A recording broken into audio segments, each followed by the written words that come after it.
Assalamualaikum warahmatullahi wabarakatuh. Perkenalkan, nama saya Rahmat Hidayah dengan NIM 2362500074. Dan perkenalkan nama saya Muhammad Ilham dengan NIM 2362500081. Kami dari kelas Informatika C akan menjelaskan algoritma brute force dengan metode string matching. Nah, baik, langsung saja di sini saya akan menjelaskan definisi dari brute force. Jadi, brute force itu adalah metode pemecahan masalah dengan mencoba semua kemungkinan solusi secara sistematis hingga ditemukan jawaban yang benar. Jadi, metode ini tidak menggunakan strategi atau logika tertentu untuk mempercepat proses pencarian solusi, melainkan mengandalkan kekuatan komputasi untuk mengecek satu persatu semua kombinasi yang mungkin. Jadi ada pun beberapa karakteristik dari brute force ini. Jadi metode brute force ini memiliki karakteristik utama yang pertama yaitu sederhana dan langsung. Artinya, algoritma ini tidak memerlukan teknik pemrograman yang rumit atau pendekatan matematis tertentu. Cukup dengan mencoba semua kemungkinan solusi satu persatu secara sistematis. Dan yang kedua itu, jadi brute force ini memiliki keunggulan karena menjamin solusi akan ditemukan. Jadi selama solusi tersebut memang ada, dalam ruang kemungkinan yang dicoba, jadi hal ini karena tidak ada kemungkinan yang dilewati atau diabaikan. Jadi semuanya itu diperiksa secara benar. Nah di sini adapun di sini string matching. Jadi string matching itu adalah proses mencari apakah sebuah pola teks atau pattern terdapat dalam teks utama. Metode ini membandingkan pola dengan bagian-bagian teks untuk menemukan kecocokan. Seperti mencari kata di dalam kalimat, contohnya itu mencari pola BCD. Jadi dalam teks D, A, B, C, D, A, B, jadi string matching ini sering digunakan dalam pencarian data, pemeriksaan teks, dan sistem pencarian informasi. Nah, baik, langsung saja ke string matching. Jadi, apa sih itu brute force dalam string matching? Jadi, brute force itu adalah algoritma paling dasar untuk mencocokkan string. Strateginya adalah mencoba semua kemungkinan satu persatu tanpa trik dan efisiensi. Jadi, dalam konteks string matching ini, brute force akan menggeser pola dari kiri ke kanan, satu karakter demi satu karakter, dan membandingkan setiap huruf pada posisi tersebut. Baik, saya akan menjelaskan cara kerja algoritma brute force string matching. Jadi, kita diberikan sebuah teks dengan panjang E sama dengan N, terus pola dengan panjang itu sama dengan M. Nah, untuk langkah-langkahnya itu, yang pertama, kita mulai dari posisi ke 0 hingga ke N sampai ke M. Terus, yang kedua, pada tiap posisi, kita ambil substring sepanjang M dari teks, itu panjang pola. Terus, kita bandingkan substring itu dengan pola. Nah, jika cocok, maka kita akan cetak posisinya. Terus, kalau tidak cocok, dia akan geser satu langkah ke kanan untuk mencari. Terus yang keempat, itu kita ulangi sampai posisi terakhir, panjang teks dan polanya. Terus untuk studi kasusnya itu pencocokan pola dengan metode brute force dalam teks tidak terstruktur. Jadi di sini studi kasusnya seorang guru ingin mengetahui apakah kata ABCD muncul dalam teks siswa sepanjang 50 huruf. Karena teks siswa tidak terstruktur, guru mencocokkannya huruf demi huruf secara manual.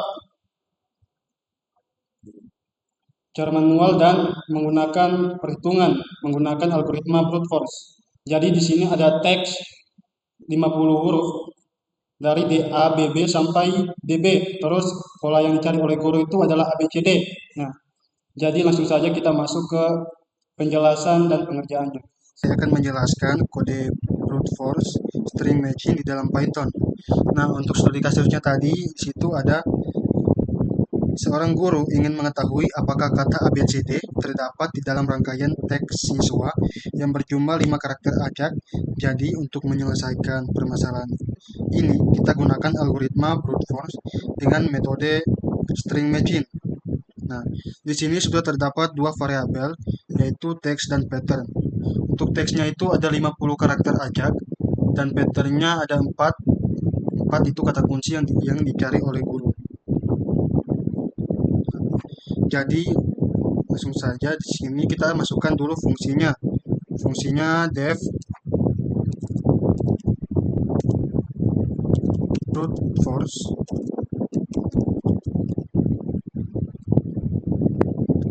string matching,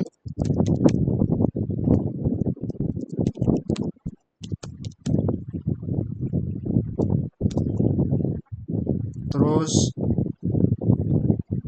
teks dan pattern. Def root for string matching text pattern ini menerima dua fungsi, ini menerima dua input yaitu teks dan patternnya. Kemudian kita akan menghitung panjang keduanya. Di sini kita masukkan n sama dengan len to text dan m sama dengan len pattern.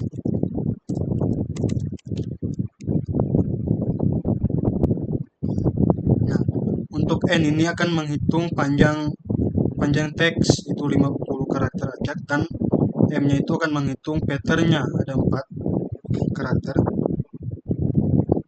Terus di sini kita tambahkan font sama dengan false.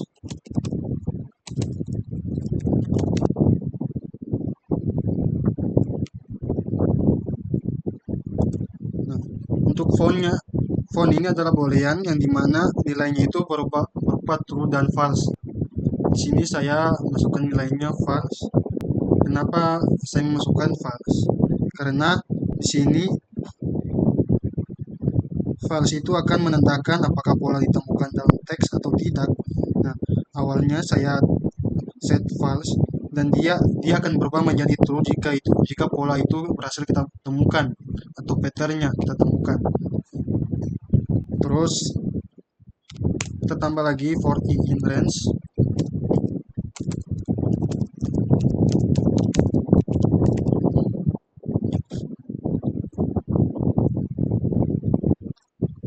Kurang n kurang m tambah 1.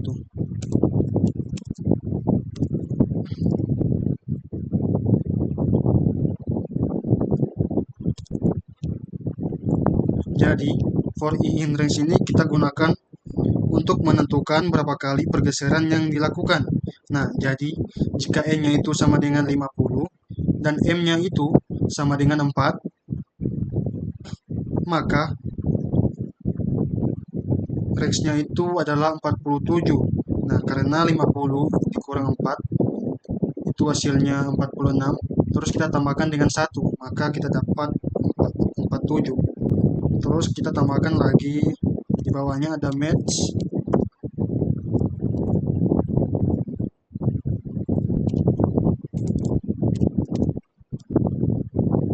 sama dengan true. Nah, jadi match true ini setiap kali pola itu kita geser, itu kita mulai dengan asumsi bahwa pola ini apakah cocok dengan bagian teks yang sedang kita periksa. Terus kita tambahkan lagi for in range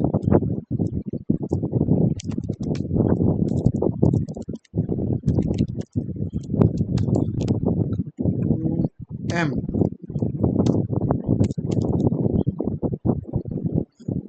Jadi for j in range ini itu perulangan ini kita gunakan untuk membandingkan huruf pattern dengan huruf pada teks satu persatu.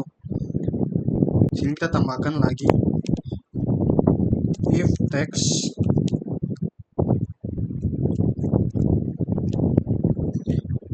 i kita tambah j tidak sama dengan pattern j. Sini kita tambahkan match sama dengan false. Nah, jadi di sini for j in range m if text i tambah j tidak sama dengan pattern j, match sama dengan false. Jadi for j in range ini yaitu perulangan ini kita gunakan untuk membandingkan huruf pattern dengan huruf pada teks satu persatu. Jadi if text I ditambah J tidak sama dengan pattern J. Nah, jika ada satu huruf yang tidak cocok antara teks dan patternnya, maka match ini akan diubah menjadi false dan perulangan for J dihentikan. Maka kita tambahkan di sini break. Terus kita lanjut lagi, di sini kita masukkan if match 2, terus found sama dengan true, terus kita masukkan matching substring sama dengan bawah. Sini kita masukkan teks I titik 2 I ditambah dengan M, terus kita print buka kurung F, polanya, terus kita masukkan matching substring.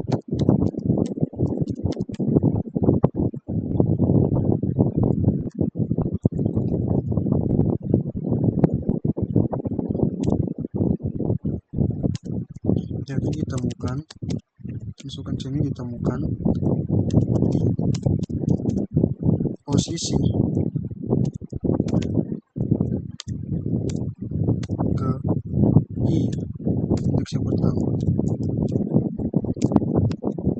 posisi I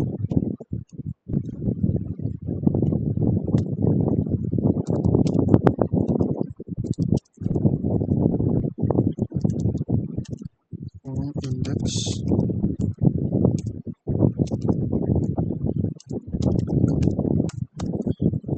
I tambah dengan 1.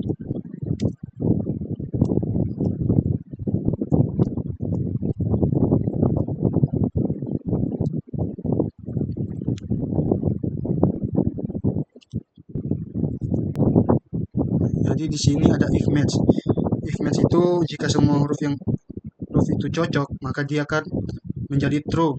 Nah, terus ada matching substring sama dengan teks I titik 2 I ditambah M. Nah, di sini dia akan mengambil 4 karakter yang cocok. Nah, yang kita cari itu tadi ada A, B, C, D. Terus kita print F, pola matching substring. Sini kita panggil matching substring itu pola sebanyak 4 karakter. Terus ditemukan di posisi ke I, indeks ke I ditambah 1. Nah, terus di sini kita tambahkan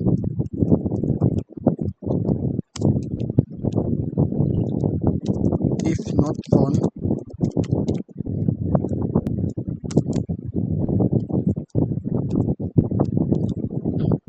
terus kita print pola tidak ditemukan dalam teks.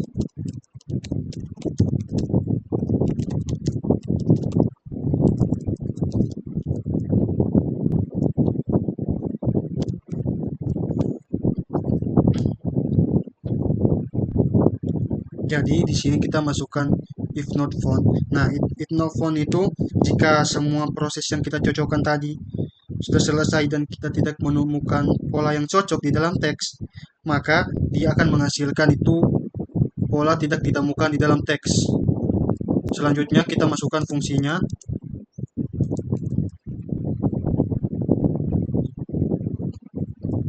yaitu brute force string matching. Nah, terus kurung teks,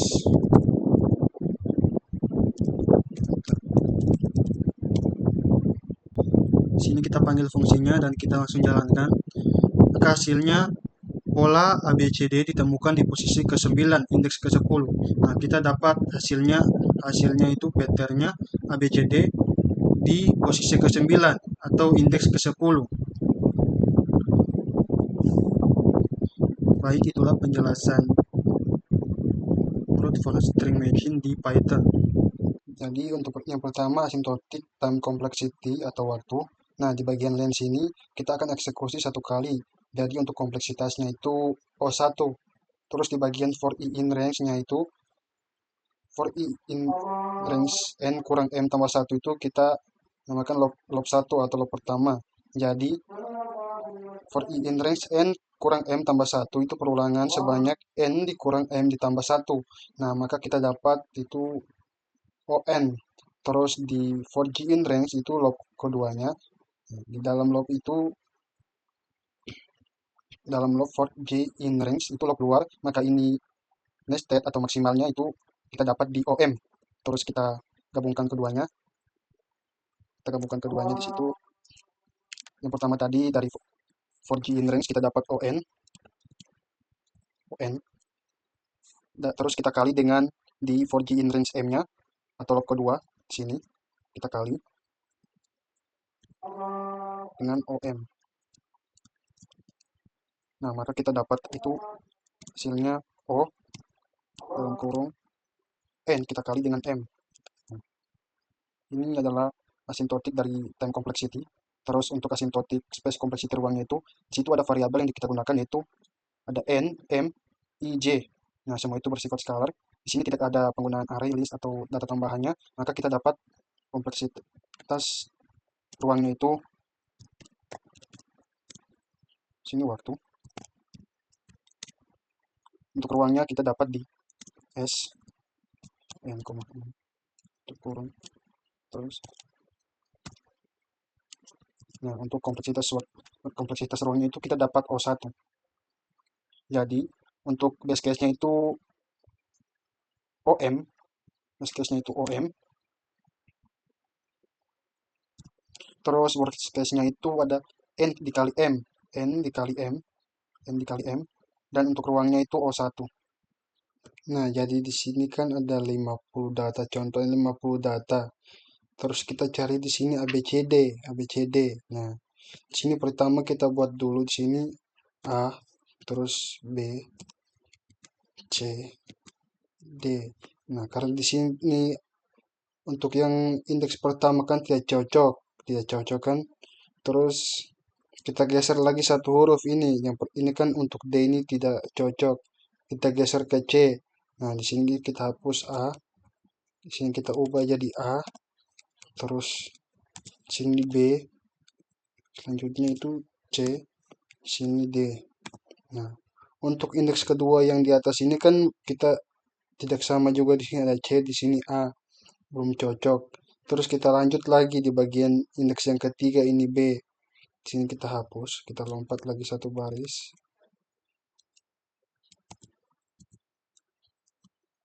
Sini A, sini B,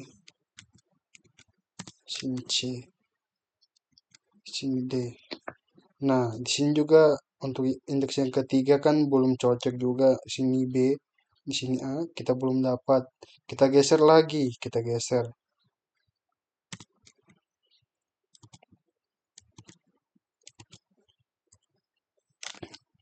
A, sini B, sini C, sini D. Nah, di sini kita sudah dapat A sama B, C, D. Nah, maka indeksnya itu kita dapat indeksnya itu di 1, 2, 3, 4 di indeks keempat seperti itu.